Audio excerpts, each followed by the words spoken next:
Пострадавший глаз снова рвется в бой. Сегодня у нас макияж 90-х. Нам понадобится сегодня черный карандаш, какие-то тени. Делать овал по глазу.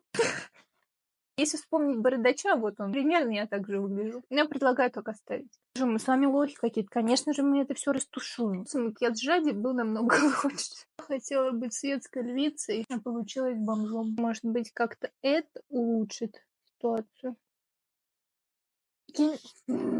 Бьюти-блогер, мейкапер из меня очень хреновый. Рискнем.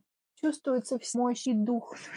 Пока эта часть макияжа у меня находится в глазу, и пока это выходит на новый уровень социальной жизни, да, мусорской. Так, пока я тут вырисовываю, пожалуйста, напишите мне в комментариях, какую следующую эпоху попробовать изобразить на моих глазах. Мне максимально сейчас странно оценивать этот макияж, потому что я не понимаю, нравится он мне или нет. Поэтому, пожалуйста, напишите, как оно в комментариях, потому что это выглядит интересно.